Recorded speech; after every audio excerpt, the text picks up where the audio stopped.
Hello everyone, বড়দের প্রণাম আর ছোটদের অনেক অনেক ভালোবাসা জানিয়ে আমি দীপা ব্যাঙ্গালোর থেকে তোমাদের সকলকে ওয়েলকাম জানাচ্ছি আমার চ্যানেলে। আশা করি তোমরা সবাই খুব ভালো আছো, সুস্থ আছো। আজ বানাচ্ছি মাটন কষা। বাঙালিদের রবিবার দুপুরবেলায় গরম গরম এক থালা ভাতের সাথে যদি এক বাটি মাটন কষা থাকে তাহলে কিন্তু আর কিছু লাগে না।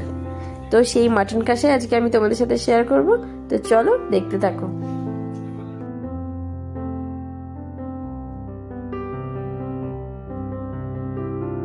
আমাদের 4 জন ফ্যামিলি মেম্বারের জন্য আজকে নিয়েছি আমি 700 গ্রাম মতো মাটন।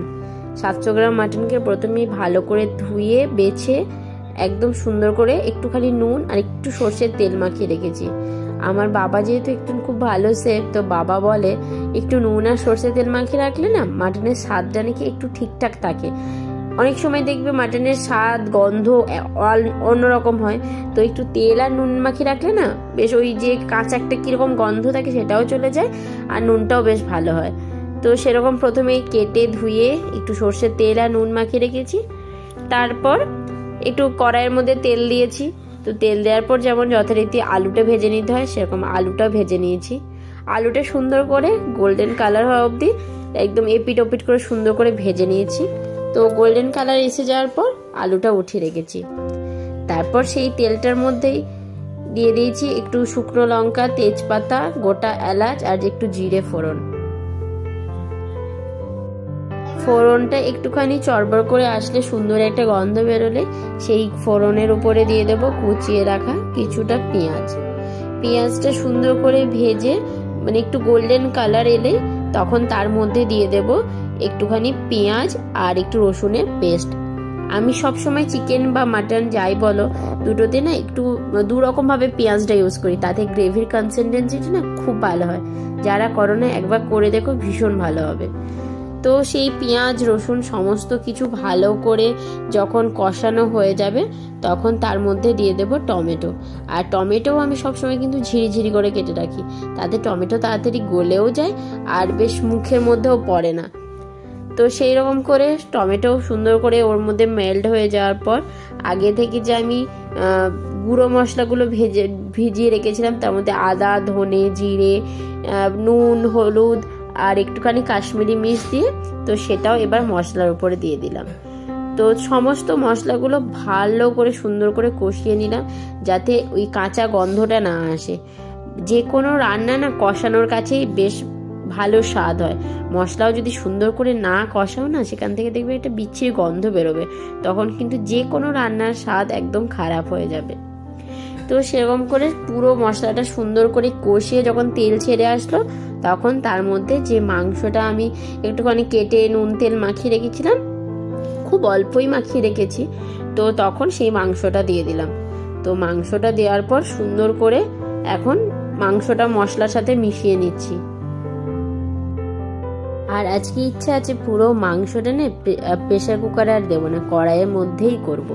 তো সেই জন্য বেশ সুন্দর করে অনেকক্ষণ ধরে কষাতেও হবে। তো যাই হোক একটুখানি কষানোর পর তখন যে বাকি নুনটা লাগবে সেইটা দিয়ে দিলাম। আর স্বাদটা যাতে ব্যালেন্স হয় তো সেই জন্য দিয়ে দিলাম অল্প একটুখানি চিনি। তো চিনিটা সব রান্নাতেই আমি ইউজ করি, বলে নাকি সবাই ঘটিরা প্রচুর চিনি খায়, কিন্তু আমার মনে হয় চিনিটা দিলে না স্বাদটা বেশ ব্যালেন্স হয়ে যায়। তো মশলাটার সাথে মাংসটা বেশ সুন্দর করে কষছে। আর পুরোটাই যেহেতু কড়াই করবো ভাবলাম, তো সেই জন্য একদম ঢাকা দিয়ে সিমে আঁচে করে পুরো মাংসটা করছি। আর যেহেতু আমার ছোট বাচ্চা আছে, যে কোনো রকম লঙ্কার গুঁড়ো আমি ইউজ করিনি, তো সেই জন্য একটু দিয়ে দিলাম কাঁচা লঙ্কা ভেঙে, 4-5টা কাঁচা লঙ্কাকে ভেঙে দিয়ে দিলাম। তো সেখানে খুব বেশি ঝাল হবে না, পেস্ট করে তো দিইনি। তো এখন আস্তে আস্তে ঢাকা দিয়ে মাংসটা আমি কষছি। মাংসটা অনেকটা কষানো হয়ে গেছে, তো এবার আমি আগে থেকে যে আলুটা ভেজে রেখেছি তো সেটাই এবার মাংসর মধ্যে দিয়ে দেবো, কারণ এরপরে দিলে না সেদ্ধ হতে একটু প্রবলেম হবে। তো দেখলাম মাংসটা অনেকক্ষণ প্রায় 80% মতো সেদ্ধ হয়ে গেছে, তো সেই সময় আমি আলুটা দিয়ে দিলাম।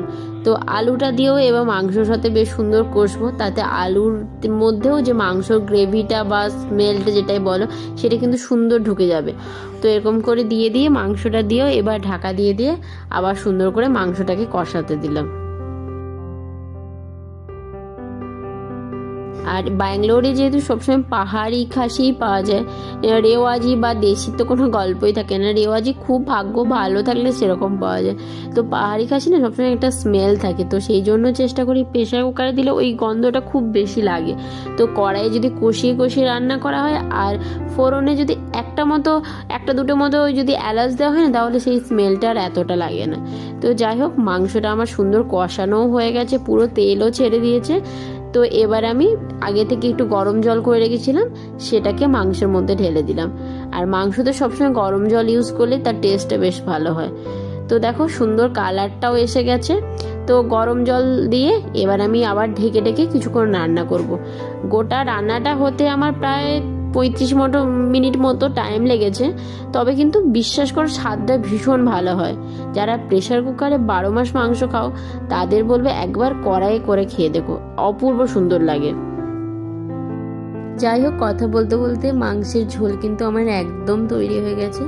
তো রবিবারের দুপুরবেলায় ভাত, গরম গরম মাটনের ঝোল আর একটুখানি স্যালাডের সঙ্গে আমি এটা পরিবেশন করেছি।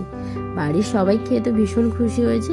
তো তোমাদের পুরো মাটনের রেসিপিটা দেখে কেমন লাগলো অবশ্যই কমেন্ট করে জানিও। যদি ভালো লাগে একটা লাইক করে দিও। তো আজকের মতো টাটা, সবাই ভালো থেকো, সুস্থ থেকো, দেখা হবে একটা নতুন ভিডিওর সাথে। তো আজকের মতো টাটা, শুভরাত্রি।